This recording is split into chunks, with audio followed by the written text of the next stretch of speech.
All right, so today we're really diving deep into the world of Bill Ackman. Yeah, this should be interesting. We're going to be looking at excerpts from his Wikipedia page and trying to figure out what makes this guy tick. From what I know, we're in for a wild ride. This guy's made some bold moves. Bold moves, big wins, spectacular clashes, the whole shebang. It's like watching a financial thriller unfold in real time. Exactly. So let's start from the beginning. Ackman grew up in Chappaqua, New York. And not just any part of Chappaqua. This is like the affluent part. Right, got to add that context. Yeah. And it's important to note his family's background in real estate. Oh, yeah. His dad chaired the Ackman Ziff real estate group. Real estate was in his blood from day one. So that upbringing probably had a huge influence on his career path. But here's the thing. He didn't go straight into the family business. Ackman actually went to Harvard. Harvard, impressive. You think he'd study economics or something, right? You'd think so, but check this out. His thesis was about Jewish and Asian American experiences in university admissions. Wow, that's pretty unexpected. Not your typical Wall Street story. What do you think that says about him, looking back on it now? I think it shows that he's always been interested in more than just money. He's clearly a curious person, drawn to complex issues. Yeah, and maybe even systemic biases, right? Think about his activist investing later on. He's all about challenging the status quo, finding the flaws that no one else sees. It's like he's wired to spot the hidden story, the angle no one else is considering. And that's definitely apparent in his early career, too. Right out of Harvard, he co-founds Gotham Partners in '92. Gotham Partners. They were swinging for the fences right off the bat. Remember they went after Rockefeller Center? Oh, yeah, how could I forget? That was a bold move. They teamed up with Leucadia National. Another real estate powerhouse, by the way. Exactly. It's like that family business connection just kept popping up. They didn't end up getting Rockefeller Center, but still, talk about making a statement. Yeah, they put themselves on the map for sure. And they grew their assets under management to, $500 billion? Something like that, yeah. But then, boom, 2002 hits and things go south. Legal trouble. Gotham Partners gets hit with litigation. Ultimately, they had to shut down. Which is kind of a foreshadowing of the risks that come with Ackman's style, right? Totally. He's playing in the big leagues, and the higher the stakes, the harder you can fall. But he didn't let that keep him down. Ackman bounced back in 2004, started his own firm. Pershing Square Capital Management. The birth of a giant, really. And this is where we see his activist investing style take center stage. And one of his first big plays, MBIA, this financial services company with a squeaky clean AAA credit rating. Everyone thought they were untouchable. But Ackman, he smelled a rat. And this is where that deep dive mentality really shines through. We're not talking a quick glance at the books. Ackman was convinced MBIA's bonds were way overvalued. So what does he do? He gets his lawyers to copy, get this, 725,000 pages of the company's records. 725,000 pages. That's not just due diligence, that's a statement. Absolutely. He was willing to put in the work, the time, the resources, to uncover what he believed to be the truth, even if it meant going up against a giant. And boy, was he right. When the 2008 crisis hit, MBIA took a major blow. Especially their structured finance business, just like he predicted. And Ackman, he'd made a pretty penny off of that prediction. This is the win that solidified his reputation as someone who goes against the grain. A total iconoclast. He wasn't afraid to challenge the status quo. The MBIA short really showed his guts, his willingness to take risks. You got to remember, short selling is risky business. You're basically betting against everyone else. And to do that against a company like MBIA, a giant in the industry, that takes serious confidence. It's like he's got this potent combination of thorough research and this unwavering belief in his own judgment. Exactly. But here's the thing. This approach, as brilliant as it is, doesn't always pan out. Take his investment in JCPenney, for instance. Ah, JCPenney. That one didn't quite go according to plan, did it? Nope. It's a classic example of how even the best investors can stumble. So Pershing Square starts buying up JCPenney stock in 2010. They build up a sizable stake, 18% if I remember correctly. Ackman's vision was a complete makeover for this struggling retailer. New CEO, the whole works. He dove right in, pushing for these massive changes. But activist investing is tricky. It's not just about having a good plan. It's about navigating these power dynamics. And that's where things unraveled, right? Ackman's vision didn't sit well with the board. The relationship turned sour. Yeah, and by 2013, he decides to cut his losses and walk away. It just goes to show that even when you're Bill Ackman, with all the resources and the reputation, You can't control everything. It's a good reminder that activist investing, while potentially very lucrative, has its share of pitfalls. You need the board on your side, a solid plan, and the ability to handle some rough seas. Not a game for the faint of heart. Not at all. Yeah, the JCPenney thing really shows how complicated activist investing can be. You need more than just money to play that game. It's about strategy, building relationships, knowing when to hold them and knowing when to fold them. Exactly.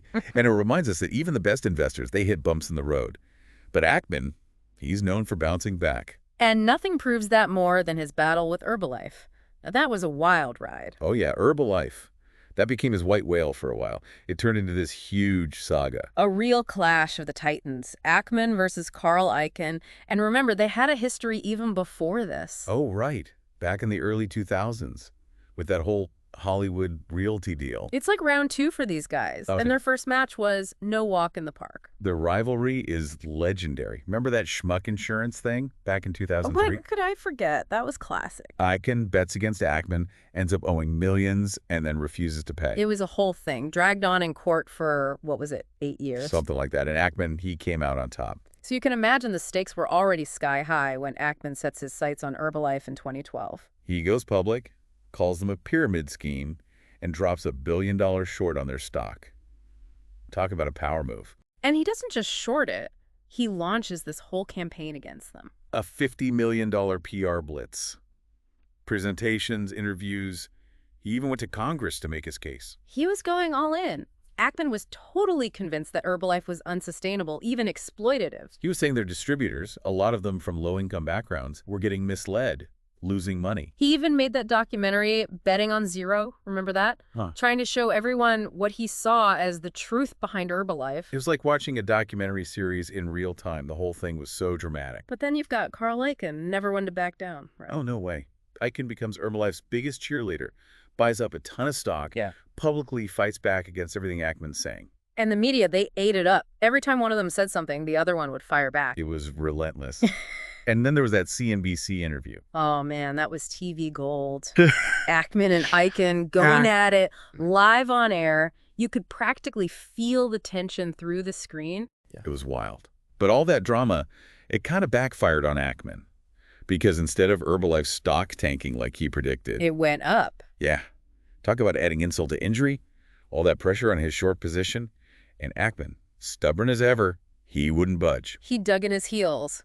But the losses kept piling up. By 2018, after years of this back and forth, Ackman finally admits defeat, exits the Herbalife position. And reportedly not on good terms. They say he lost a lot of money on that deal. A cautionary tale, for sure.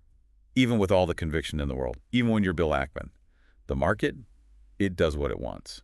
It's humbling, in a way. Shows how much psychology plays into investing. How far is too far when you believe in something? When does conviction cross the line into ego? Big questions. And not just for the Wall Street hotshots. I mean, we all deal with this stuff in our own lives. Totally. It's about knowing yourself, knowing your limits. Anyway, let's jump ahead a bit. The pandemic. Talk about a curveball. Oh, yeah, COVID. Yeah. That threw everyone for a loop. And Ackman, of course, he makes headlines again. Well, he wasn't going to sit that one out. His pandemic playbook was classic Ackman. Big, bold, and definitely stirred up some controversy. Remember back in March 2020? The world's just starting to freak out about the virus. People are buying up all the toilet paper. And Ackman goes on CNBC, practically begging for a national shutdown. He did not mince words. Hell is coming, I think was the phrase he used. He was painting a very bleak picture, warning everyone about the economic fallout. And some people, they applauded him for it, said he was showing leadership, being proactive. Others, not so much. They accused him of fear-mongering, especially when it came out that Pershing Square had hedged their portfolio against a market crash. Yeah, those hedges apparently made his firm billions. Which, you know, I get it. If I'd made that kind of money, I wouldn't be complaining. Right. But it created this whole perception thing. Like, Ackman was profiting off a crisis that he'd publicly predicted. Yeah, not a good look. And it raised all these ethical questions. Even if he was right, is it okay to make a fortune off a global pandemic? That's the debate, isn't it? Where's the line between looking out for yourself and looking out for everyone else? It's a tough one. For sure. It's like, on one hand, he's sounding the alarm, right? Trying to get people to take action, minimize the damage. But on the other hand, he's in a position to benefit financially from the very scenario he's warning about. It's murky territory, this weird mix of finance, public health, and social responsibility. Ackman's moves during that time really put a spotlight on that whole debate about the role of wealth and power during a crisis. It definitely makes you think. It really does make you think about the bigger picture. But there's another side to Ackman that we don't always hear about, his philanthropy. Right. He's not all about making money and picking fights. Ackman actually signed the Giving Pledge. A giving pledge, that's a big deal. Yeah, he's committed to giving away at least half his wealth to charity. Wow. And then there's his own foundation, right? The Pershing Square Foundation. They focus on all sorts of things. Education, healthcare, social justice. It's kind of wild how these different sides of him coexist. The ruthless investor, the philanthropist. It speaks to the complexity of human nature, don't you think? I mean, Ackman obviously has this strong moral compass, this drive to make a difference, whether it's through investing or giving back. And speaking of making a difference, we should probably touch on some of his more recent activities, because they've definitely sparked some controversy. Yeah, that outspoken personality of his, the one that served him so well on Wall Street, it's all slanted him in hot water lately. Especially his stance on that whole Israel-Hamas war back in 23, and his criticisms of academia. He did not hold back on those issues. He was very vocal in his support of Israel, even went as far as to call out Harvard student groups that criticized Israel's actions during the war. Yeah, he said those students should be held accountable for their views.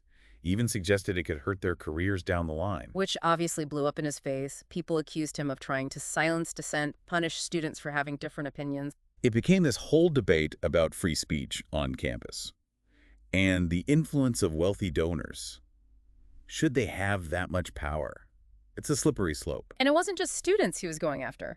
Ackman also took aim at professors, questioning their views on Israel, even accused some of them of plagiarism. Remember his campaign against Claudine Gay, the president of Harvard? Oh yeah, he was publicly questioning her leadership, bringing up those allegations against her. And then there was that whole thing with MIT.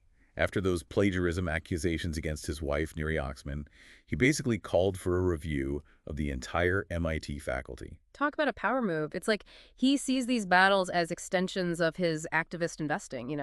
Identify a problem, leverage your resources to try and force change. It's certainly an interesting tactic. Whether you agree with him or not, you got to admit, the guy's got guts. He's not afraid of a fight, that's for sure. So where does he go from here? What's next for Bill Ackman? He's built this empire, taken on huge corporations, gone toe-to-toe with other billionaires. What could possibly be left to conquer? That's the million-dollar question, isn't it? But knowing Ackman, he's not the type to just sit back and relax. He's always got to be shaking things up. Maybe he'll set his sights on a new industry. Or maybe he'll go all in on philanthropy. Whatever he does, it's going to be interesting to watch. Absolutely. Yeah. Bill Ackman is one of a kind. He's a walking contradiction. Yeah. Brilliant investor, outspoken advocate, controversial figure. But that's what makes him so fascinating. He reminds us that the world of finance, it's not just numbers and spreadsheets. It's about personalities. It's about power. It's about taking risks. And sometimes it's about making a difference. Or at least trying to. Well, that was quite a ride. From his early days in Chappaqua to the halls of Wall Street and beyond, Bill Ackman has certainly left his mark. Whether you admire him or you're completely baffled by him, there's no denying that he's a force to be reckoned with. He's a reminder that the world of finance is never boring, and that even the most successful people have their flaws and their contradictions. So the next time you hear his name, remember this deep dive, and maybe, just maybe, you'll see him in a whole new light.